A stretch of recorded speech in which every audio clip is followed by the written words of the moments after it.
Okay, let's talk about turning. You probably make dozens of turns a day without even thinking about it, right?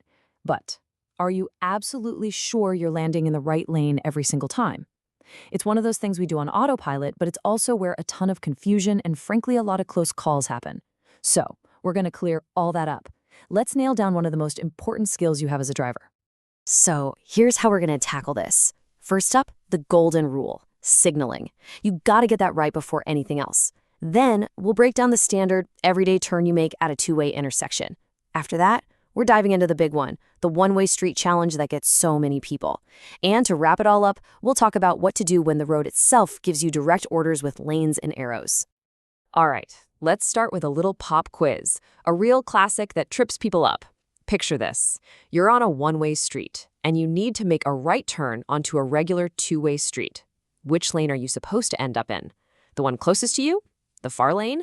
Go ahead, lock in your answer, because I promise you, by the time we're done here, you won't even have to think about it.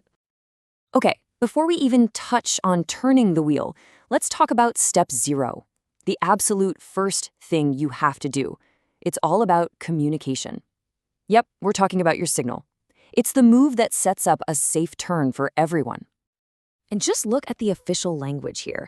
It's not a nice thing to do, it's the law. Your signal is basically a contract with every other driver on the road. It's you saying, hey, this is what I'm about to do.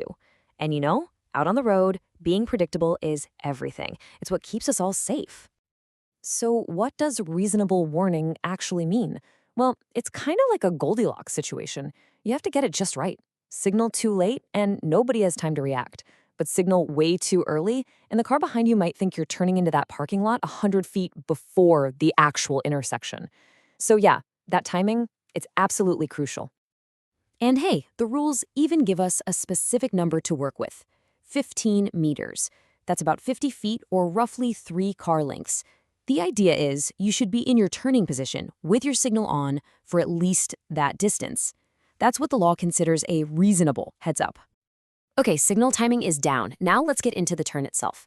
We'll start with the bread and butter, the one you do all the time. A turn at a standard two-way intersection. If you can master this, everything else makes a lot more sense. And this right here really breaks it down. For a right turn, your mantra should be hug the right curb. Simple. You approach close to the right curb and you exit close to the right curb. For left turns, think of the center line as a magnet. You get right up next to it to approach, and you land right next to it after you turn. So let's walk through that right turn step by step. Step 1, get close to that right curb. Step 2, make the turn. Easy enough. But step 3, this is where so many people get it wrong. You have to exit into the lane that's closest to the right curb. That big, wide swing into the far lane, nope, that's a big no-no, and it's a super common way to cause an accident. Now for the left turn. Same idea, just a different guide. This time, it's the center line. You approach right next to it, make your turn, and this part is really important. You exit into the lane that's immediately on the right side of the new center line.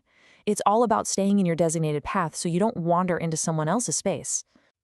Okay, but what happens when you've got more than one lane going your way? The rule is simple and it's absolute. You can only make a right turn from the furthest right-hand lane. That's it. And if you're in that lane, you have the right to make your turn, even if the cars in the lanes to your left are going straight. All right, deep breath. We've got the basics down. Now it's time to level up and tackle the thing that gives drivers the most trouble, one-way streets. I know, they can seem super confusing, but trust me, there's a logic to it. Let's break it all down. This chart right here, this is your secret weapon for left turns involving one-way streets. Look closely and you'll see a pattern emerge. The second a one-way street is part of the equation, the left curb becomes super important.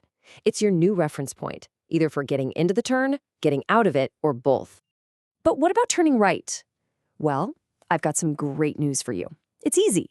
It doesn't matter if you're on a one-way, turning onto a one-way, or any combination.